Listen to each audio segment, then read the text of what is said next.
queremos darte gracias, queremos darte alabanza por las bendiciones que nos das, por la oportunidad de estar en este lugar para acercarnos a vos, para escuchar tu palabra. Padre, tu palabra promete que vos sos el que sana todas nuestras dolencias y por eso, Señor, queremos pedirte de la misma manera que sanes nuestros corazones, que sanes todas las heridas, todas las dolencias que tenemos y que podamos estar atentos a tu palabra. Señor, vos sos el que crea la vida donde no la hay y por eso queremos pedirte que crees vida espiritual en nuestros corazones, que seamos sensibles a la voz de tu Espíritu Santo. Padre, tu palabra promete que todo el que acude a vos, vos no lo echás fuera. Y por eso, Señor, queremos acercarnos a vos y aferrarnos de esta promesa. Señor, por favor, te queremos pedir en este momento que quites todas las distracciones y que nos des a Cristo. Oramos en el nombre de Jesús. Amén.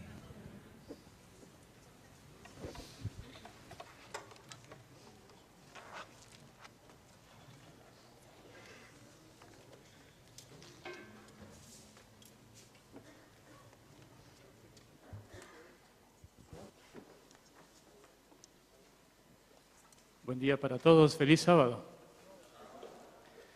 Es una alegría para mí estar esta mañana aquí compartiendo algunos pensamientos de la palabra de Dios y tal vez con la ayuda del Espíritu Santo salir de aquí esta mañana fortalecidos en la fe. Por supuesto, esa es mi oración. Quería, como decía, compartir con ustedes algunos pensamientos que los últimos días han estado dando vuelta por mi mente y mi corazón.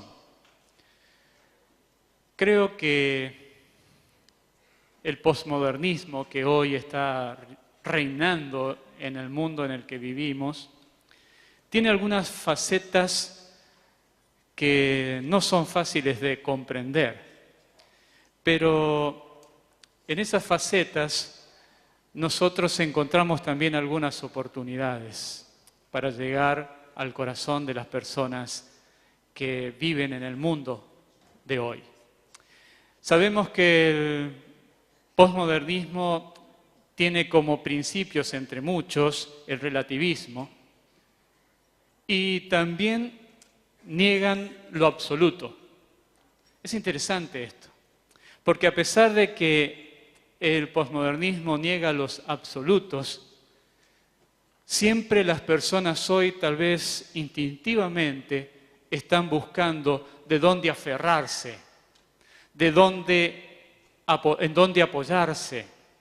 Están buscando salvavidas. Si me pones, por favor, la diapositiva. Están buscando salvavidas. Las personas hoy tienden increíblemente, aunque niegan lo absoluto, tienden a agruparse, a aglutinarse según algún pensamiento o alguna creencia. Buscan dónde apoyarse, buscan modelos, buscan salvavidas. Yo no sé si ustedes conocen, ¿me acompañás en la próxima diapositiva, por favor? Yo no sé si ustedes conocen o han leído ya de este grupo, de esta generación.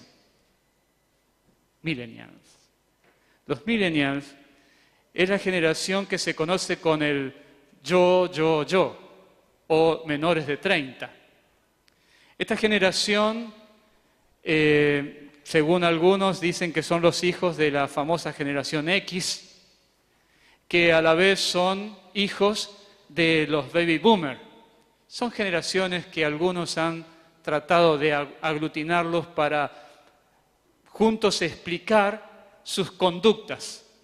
Las características de este grupo, como ustedes pueden ver ahí en la diapositiva, están aferrados a las redes sociales. Este grupo cree que las redes sociales salvarán el mundo y entonces están permanentemente metidos en las redes sociales, entre otras características que tienen, ¿no? Entre otras. Solo quiero remarcar cuál es el salvavidas más fuerte que ellos creen tener. Y estas son las redes sociales, si me acompañas a la otra diapositiva. No pueden dejar de vivir sin su teléfono y no pueden dejar de vivir sin su computadora. Si se cae el sistema, estamos todos muertos. Es una realidad, es una realidad. ¿Me acompañás a la otra diapositiva? Muy interesante porque la revista Time hace muy poquito dedicó todo un artículo y casi media revista a este fenómeno, el fenómeno de los millennials. Y allí ustedes ven el título, yo, o mi, ¿sí? Pero tal vez como para mostrar otro ejemplo en otras características, también hay personas que hoy están haciendo de la belleza corporal un culto. Y hay personas que creen que la belleza corporal es su salvavidas. Solo muestro algunos ejemplos nada más. Tal es el punto que una modelo coreana, Han Myoku, ese es el nombre, Han Myoku, después de haber tenido 28 cirugías desde los 20 años, en un plazo de 7 años y medio, se realizó 28 cirugías. Los médicos ya le dijeron, no podemos continuar más, aquí se tiene que terminar, porque ya se dieron cuenta que era un problema psicológico. Le estaba exigiendo demasiado a su cuerpo y a los médicos. Entonces, ¿qué hizo Han Myoku? ¿Me acompañás en la otra diapositiva? Han Myoku comenzó a inyectarse silicona y aceite de cocina, ella sola, y así quedó, así era, después de 28 cirugías, y así quedó después que ella empezó a practicar tratamientos con ella misma. Gente, estas son algunas perlitas nada más de las cosas que suceden en este mundo. Algunas perlitas. Pero por otro lado, si ustedes me permiten tomar unos minutitos más en esta introducción al tema bíblico, por otro lado, ocurrieron dos fenómenos en estos últimos meses que realmente nos tienen que hacer pensar, especialmente a los cristianos, a los que decimos ser parte del pueblo de Dios, nos tienen que hacer pensar. Estos dos fenómenos conquistaron el mundo con su sencillez. Y tal vez estos dos fenómenos que vamos a mostrar enseguida, o lo ocurrido con estos fenómenos, nos están indicando o empieza a indicarnos al pueblo de Dios lo que el mundo hoy puede estar necesitando. Vamos al primer ejemplo, si me pones la diapositiva. El primer ejemplo, Máxima, la actual reina consorte de Holanda.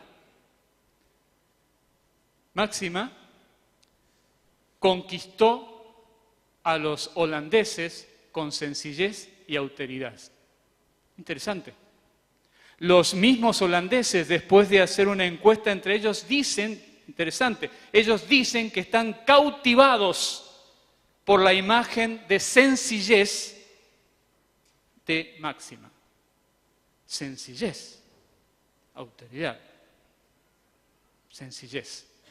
Interesante. Algunos por allí dicen que Máxima es la auténtica holando-argentina. Yo espero que no estén hablando de las vacas. Pero es cierto, es una holando-argentina y auténtica. Pero es sencilla y cautivó el mundo de los holandeses con esa sencillez.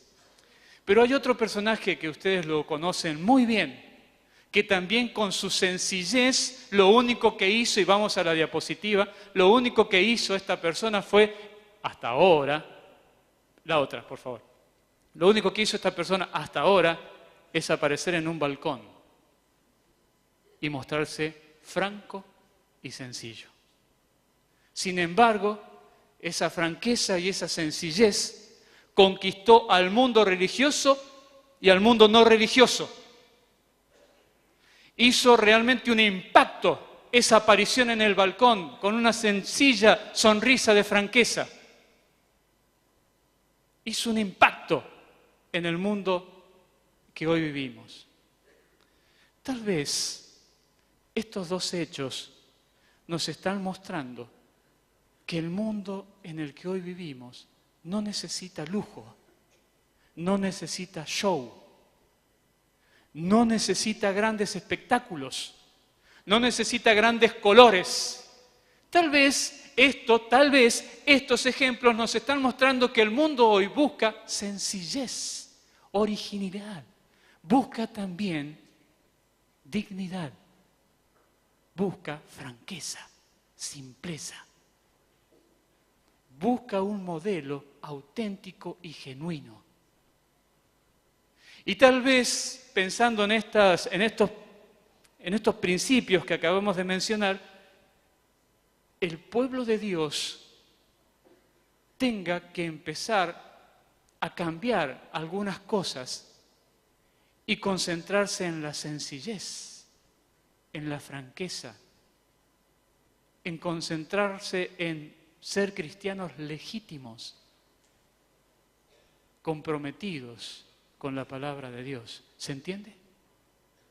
Tal vez vos y yo tenemos que empezar a replantearnos algunas cosas en nuestra vida y convertirnos en esos modelos que el mundo hoy está necesitando, modelos de franqueza, modelos sencillos, sin mucha pompa, ni lujo, ni mucho brillo, ni mucho show, porque es evidente que el mundo busca otra cosa. Y tal vez vos y yo podemos convertirnos y debemos convertirnos en esos modelos que el mundo necesita. Ahora, ¿cómo lograr esto? ¿Cómo se puede lograr eso? ¿Qué puede hacer que en mi vida se transforme de tal manera para que yo, en lo personal, pueda ser un modelo semejante? ¿Qué puedo hacer? Bueno, en la palabra de Dios aparece el libro de Colosenses. ¿Me querés poner la próxima diapositiva? En la palabra de Dios aparece el libro de Colosenses. Cuando el apóstol Pablo escribe esta carta, se dicen y dicen los especialistas que Colosas se encontraba en un verdadero caos. Y entonces Pablo escribe esta carta con una serie de verdades que intentaban impactar en la mente y en el corazón de los miembros de la iglesia de Colosas. Dice un especialista por allí, y aquí lo tengo anotado, sobre la iglesia de Colosas. Dice lo siguiente: algunos autores dicen lo siguiente: las falsas enseñanzas de Colosas eran una mezcla de judaísmo con alguna clase de paganismo oriental. Y entonces remarcan, la iglesia de Colosas había perdido su identidad. Qué interesante, ¿no? La iglesia de Colosas había perdido su identidad. Escuchaba atentamente el sermón del sábado pasado, en el que se trataba de decir y remarcar esta pérdida de identidad. Me ponía a pensar en el retiro espiritual que tuvimos al comienzo de año como universidad, alumnos de la universidad, en el que se remarcaba allí como lema la identidad en la misión. Tal vez sea que nuestro gran problema como iglesia es que hemos perdido la identidad, o por lo menos la hemos olvidado, o la tenemos confusa. No voy a decir que nuestra iglesia es hoy semejante a la iglesia de Colosas, pero en algo nos parecemos. Y allí el apóstol Pablo comienza a dar una serie de instrucción para que la iglesia pueda recuperar esa identidad que se había perdido. Y me gusta mucho el capítulo 3 del libro de Colosenses, el capítulo 3. En todo el capítulo 3 nosotros encontramos consejos maravillosos. Pero quiero concentrarme por una cuestión de tiempo esta mañana en un versículo, el versículo 16, que para mi gusto personal, el versículo 16 es uno de los versículos más bonitos, más preciosos que puede tener la palabra de Dios.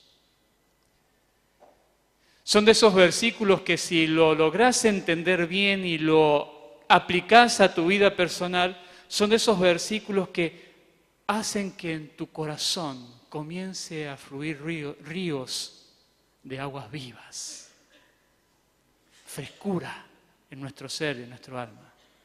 Colosenses 3:16 dice lo siguiente.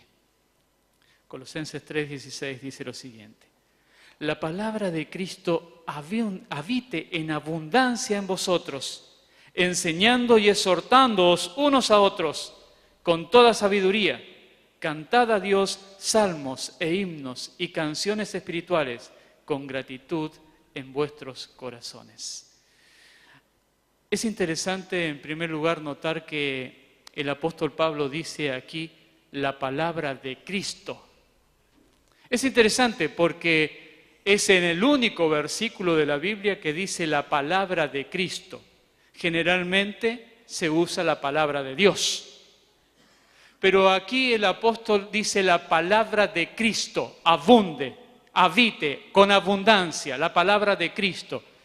Bueno, la explicación al uso de la palabra de Cristo en lugar de la palabra de Dios es porque Pablo, especialmente en esta carta, quería dar énfasis a la deidad de Cristo. Quería dar énfasis a la deidad de Cristo. Encontramos una respuesta muy clara en el capítulo 2, pero no lo vamos a leer.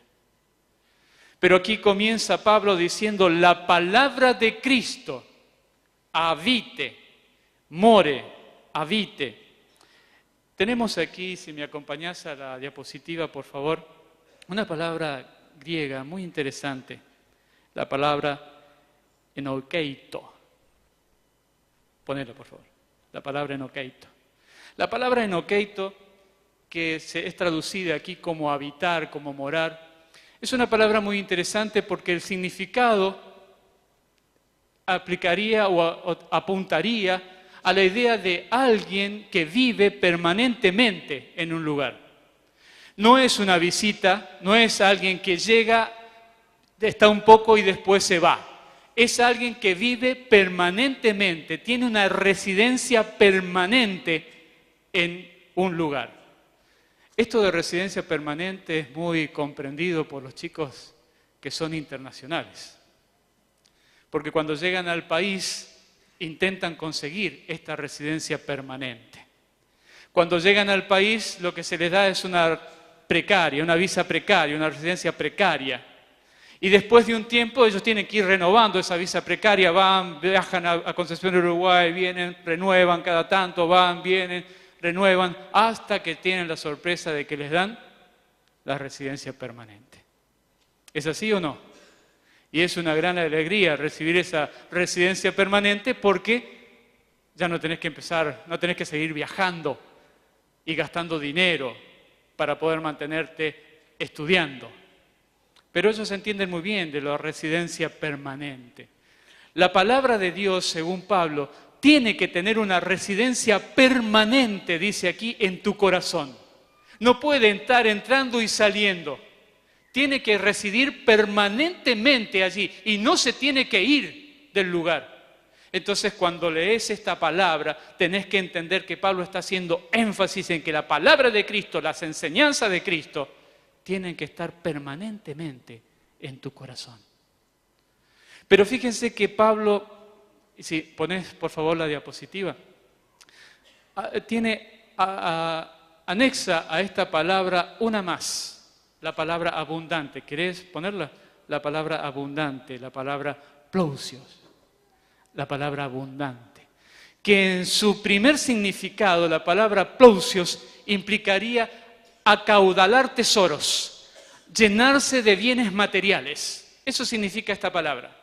Entonces Pablo te está diciendo que la palabra de Dios habite permanentemente, que resida allí, que no se vaya, que quede plantada en tu vida para siempre, que no se vaya, que la residencia sea tu vida, tu corazón, pero con abundancia, con acaudalando esa palabra, juntando esa palabra, amontonando esa palabra, atesorando esa palabra en nuestra vida. Entonces aquí empieza a cambiar un poco el concepto de lo que Pablo intentaba enseñarnos o decirnos con la enseñanza o la palabra de Cristo resida permanentemente y con abundancia en tu vida. Pero Pablo no se queda allí. Si me acompañás por favor a la siguiente diapositiva. Pablo no se queda allí. Él también dice La otra, por favor. Él también dice, por favor, él también dice que los cristianos, cuando tenemos la palabra de Dios residiendo en nuestra vida, acumulada como un tesoro, también tenemos que, ¿cómo dice el texto? ¿Cuál es la segunda parte del texto? ¿Me van siguiendo? ¿Cuál es la siguiente parte del texto? Dice que tenemos que aconsejarnos, ¿qué dice? Enseñándonos y aconsejándonos unos a otros. Enseñándonos y aconsejándonos unos a otros. Es muy interesante porque la palabra didascontes que aparece allí, tiene su raíz que implica extender la mano. Didasco implica extender la mano. Y por la repetición o la aparición del presente di, pareciera que ese extender la mano es constante, es ir y venir una y otra vez. La palabra enseñar implica extender la mano una y otra vez. Didasco, enseñar, implica entregar algo a alguien una y otra vez. Y los especialistas dicen que para Pablo la palabra didasco tenía un sentido muy importante porque él había sido impactado realmente en el camino a Damasco por las enseñanzas de Cristo. Para él la palabra enseñar era fundamental. La palabra enseñar no significaba solamente compartir un pensamiento con alguien, sino tratar de que la persona que recibía la palabra lo entendiera y lo asimilara y lo practicara. Interesante, ¿no? Cuando uno toma la palabra enseñar desde una perspectiva bíblica, incluso cambiaría nuestra manera de enseñar. Pero Pablo dice también que no solamente tenemos que compartir, que no solamente tenemos que asegurarnos que esa palabra quede en la mente de la persona, que no solo tenemos que asegurarnos que esa palabra sea practicada, atesorada en el corazón, sino también dice que tenemos que compartirla. Y usa una palabra más, si me acompañás. Noudetontes. Esta palabra implica aconsejar. No está dada en el sentido negativo de castigar. Exhortar generalmente se la traduce, pero aconsejar es la idea de esta palabra, aconsejar. Entonces Pablo implicaba que al escribir esto, que quienes tomaban la palabra de Cristo tenían que atesorarla en el corazón, tenía que vivir permanentemente en ese corazón, pero ahora tenía que compartir, enseñarlas a otro y también dejarse aconsejar por otros. Qué interesante el proceso que encontramos del aprendizaje y de la vida cristiana en este pasaje tan pequeñito. Se dice que en cierta vez una persona pasaba todos los días enfrente de una relojería y entonces se paraba enfrente de la vidriera de la relojería, allí había un reloj muy grande y él ponía en hora exacta, todos los días en hora exacta su reloj y entonces continuaba a su trabajo. En cierto momento el dueño de la relojería, viendo que este hombre hacía eso todos los días, salió y quiso conversar con este hombre. Y entonces cuando llega a la vidriera y está poniendo su reloj en hora, el dueño de la relojería le pregunta, perdón, ¿qué trabajo hace usted que necesita tener precisión horaria en su reloj? Y él dice, bueno, yo soy el encargado de la fábrica que está aquí a 2 cuadras y entre mi trabajo está hacer sonar la sirena a la entrada, para la entrada de los obreros y para la salida de los obreros. Y entonces el relojero se toma la cabeza y dice, caramba, yo pongo en hora este reloj todos los días cuando escucho la sirena. Así que ambos se estaban enseñando o transmitiendo, pero lo estaban haciendo mal. Tenían sus relojes en realidad fuera de horario. ¿Puede un ciego enseñar a otro ciego? ¿Puede un ciego conducir a otro ciego? No. Para que podamos aconsejar, para que podamos compartir, necesitamos que la palabra de Dios resida en nuestra vida siempre, con abundancia, permanentemente, permanentemente. Cuando la palabra de Dios vive en tu vida, se producen milagros. Y hay milagros que son hermosísimos. Y esta mañana nosotros vamos a tener un milagro. Vamos a compartir un milagro. Porque cuando te decía la palabra de Dios ingresa en la vida de un creyente, ese creyente no puede seguir siendo el mismo. Hoy, una amiga, una compañera de estudio, una alumna de esta universidad, le permitió a la palabra de Dios ingresar en el corazón. Esta joven, Dayana, que vamos a invitar junto con el pastor Jordana a las aguas bautismales, esta joven tomó la decisión de que la palabra de Cristo, las enseñanzas de Cristo, entraran en su vida. Por eso ella hoy nos contaba que quiere tener gozo, que quiere tener felicidad, que quiere que su vida hoy sea un ejemplo para otros. Porque cuando Cristo vive en nosotros, todos lo ven. Cuando Cristo vive en nosotros, no somos los mismos. Pastor. Dayana, te pregunté enseguida dónde estaba papi y mami. Emociona, ¿no? Una madre que viene orando hace tiempo. Dayana me dijo, gracias mamá por el trabajo, por la oración intercesora. Dayana, los amigos te conocen, venís estudiando la palabra de Dios, venís no solamente estudiando, sino tomando decisiones lindas. Así que como ministro del Evangelio y por mandato de Jesús, te bautizo en nombre del Padre, del Hijo y del Espíritu Santo. Amén.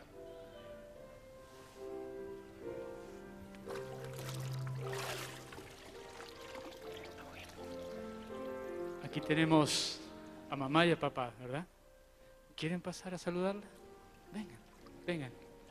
Tal vez haya algún familiar más o algún amigo muy cercano que quiera venir y saludar a Dayana. Por supuesto, vengan, vengan. Y tal vez podemos sentirnos a través de este ejemplo motivados a hacer un pacto nuevo con Cristo hoy. ¿Y por qué no hacerlo? ¿Por qué no hacerlo? ¿Por qué no permitir que el Señor pueda empezar a colocar con abundancia en nuestra vida su palabra? Para no ser ya los mismos, sino para comenzar a tener una presencia distinta en el mundo que hoy nos rodea. Ser ejemplos de cristianos, pero de buenos cristianos. Yo quiero hacerte una invitación en esta mañana, para cerrar ya nuestro tema hoy. ¿Te gustaría decirle a Jesús, quiero que tu palabra more en mí? ¿Te gustaría? ¿Sí? ¿Cuántos de ustedes quisieran decirle eso a Jesús? ¿Quieren ponerse en pie? Yo quiero orar esta mañana con ustedes.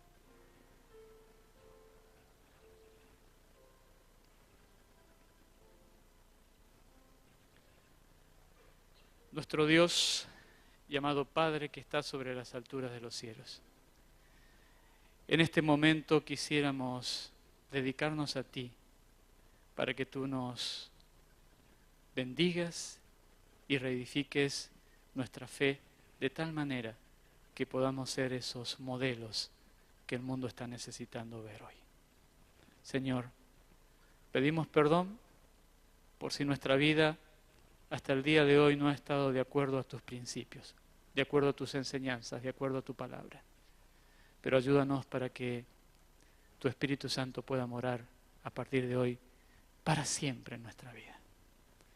Ayúdanos a acumular tus enseñanzas como gran tesoro y ayúdanos a que compartamos con otros estas enseñanzas. Bendícenos, Señor.